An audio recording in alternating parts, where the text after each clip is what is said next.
Assalamualaikum warahmatullahi wabarakatuh. Perkenalkan, nama saya Aini Salwa Zakiyah dari kelas HKIB mata kuliah Qawaid Fiqh semester 3 dengan dosen pengampu Bapak Haji Fuad Riyadi LC.MAG. Pada kesempatan kali ini saya akan menjawab tugas UTS Qawaid Fiqh. Jadi soal yang pertama, apa definisi usul fikih? Nah, usul fikih itu ilmu yang membahas tentang cara atau metode untuk menggali hukum-hukum syariat dari sumbernya, seperti Al-Quran, ijma, dan qiyas. Jadi usul fikih itu semacam dasar berpikir sebelum menentukan hukum. Selanjutnya soal yang kedua, definisi fikih. Nah, fikih adalah ilmu yang mempelajari hukum-hukum syariat yang berkaitan dengan perbuatan manusia berdasarkan dalil-dalil yang rinci. Contohnya seperti hukum sholat, hukum zakat, jual beli, dan pernikahan. Selanjutnya soal yang ketiga ada definisi qawaid fiqh. Nah, qawaid fiqh itu adalah kaidah-kaidah umum dalam fikih yang dijadikan pedoman untuk menetapkan hukum terhadap berbagai permasalahan berdasarkan sebab atau ilat yang sama. Nah, kaidah qawaid fiqh ini membuat hukum Islam lebih mudah diterapkan di berbagai kondisi. Soal yang keempat, apa perbedaan antara usul fikih dan qawaid fiqh? Jadi perbedaannya itu seperti ini. Kalau usul fikih itu membahas cara menggali hukum, kalau fikih itu berisi hasil hukumnya, dan qawaid fiqh itu berisi kaidah umum yang memudahkan penetapan hukumnya. Contohnya itu kalau usul fikih membahas metode qiyas.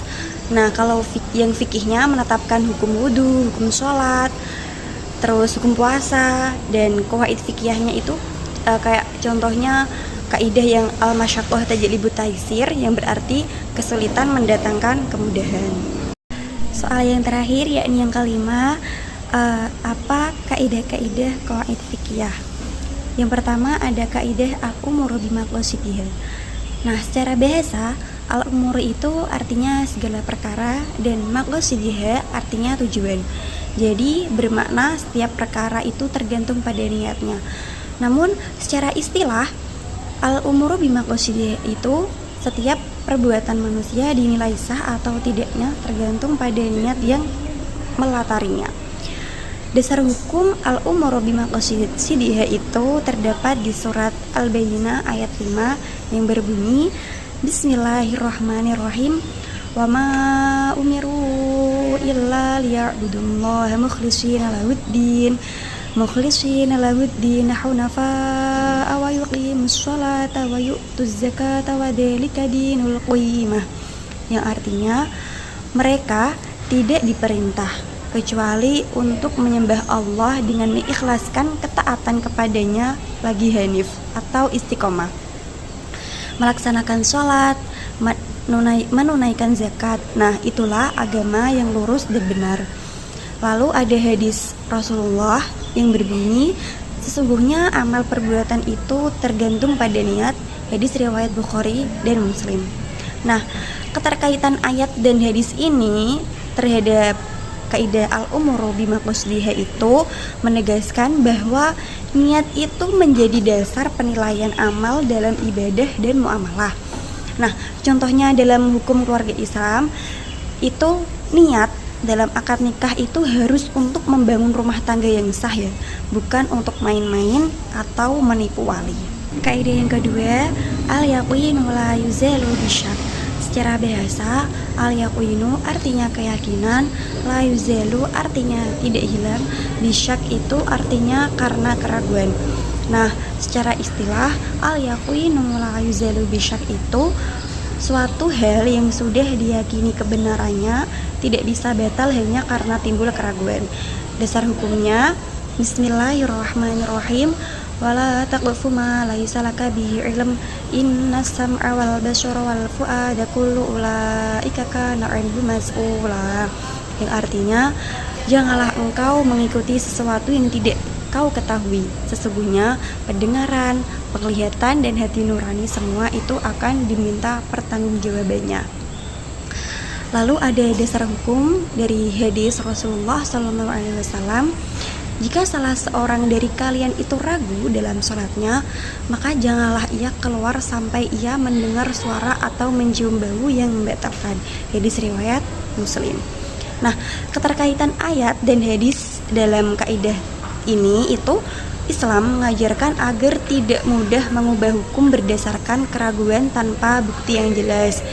Contohnya itu, contoh dalam hukum keluarga Islam, jika seseorang yakin telah menjatuhkan satu talak, lalu ragu apakah sudah 3 kali atau belum, maka dihitung 1 kali saja, karena keyakinan tidak hilang karena ragu.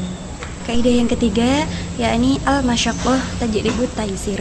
Secara bahasa, al-masyaqqah artinya kesulitan, tajlib artinya mendatangkan, dan at-taisir artinya kemudahan.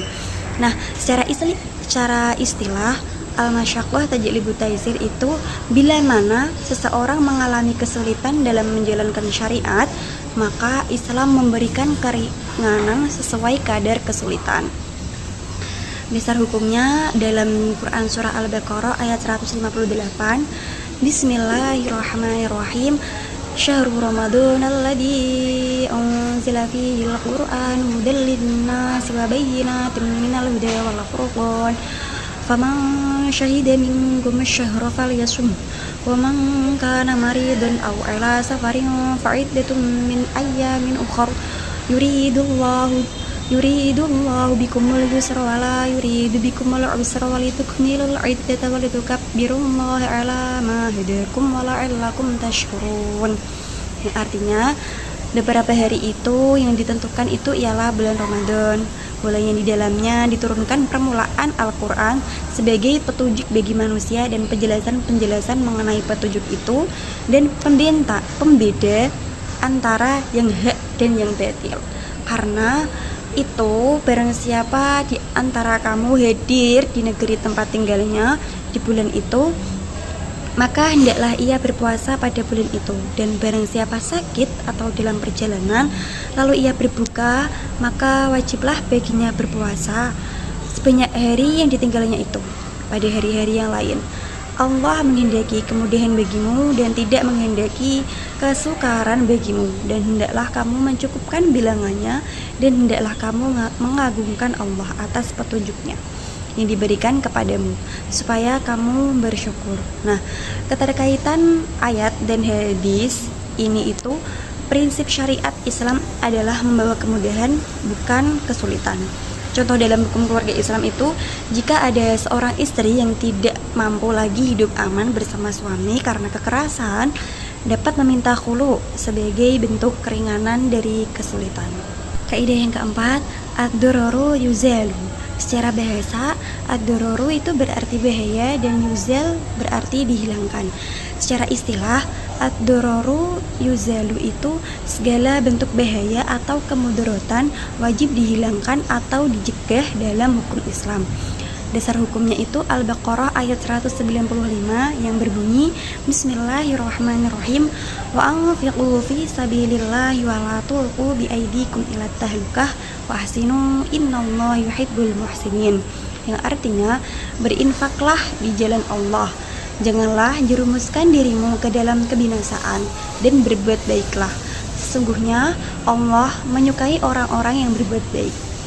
Lalu ada hadis Nabi Shallallahu Alaihi Wasallam yang berbunyi, tidak boleh membahayakan diri sendiri maupun orang lain. Hadis riwayat Ahmad dan Ibnu Majah. Nah, keterkaitan ayat dan hadis ini dalam kaidah tersebut itu syariat Islam bertujuan melindungi jiwa, kehormatan, dan harta manusia dari segala bentuk mudarat. Lalu ada contoh dalam keluarga Islam itu, jika ada suami melakukan kekerasan yang membahayakan istri, maka hakim boleh memutuskan perceraian untuk menghilangkan bahaya. Kaidah yang kelima ada kaidah al-'ardatu muhakkamah. Nah, al-'ardatu muhakkamah itu, al-'adah artinya kebiasaan dan muhakkamah artinya dijadikan hukum atau pertimbangan. Secara istilah, al-'adah muhakkamah itu kebiasaan masyarakat yang baik dan tidak bertentangan dengan syariat dapat dijadikan dasar penetapan hukum. Dasar hukum al-'adah muhakamah itu ada di Quran surah Al-A'raf ayat 199 yang berbunyi Bismillahirrahmanirrahim. Khudil afwa wa'mur bil 'urfi wa'rid 'anil jahilin, yang artinya jadilah pemaaf, perintahlah orang-orang pada yang makruh, dan berpalinglah dari orang-orang bodoh.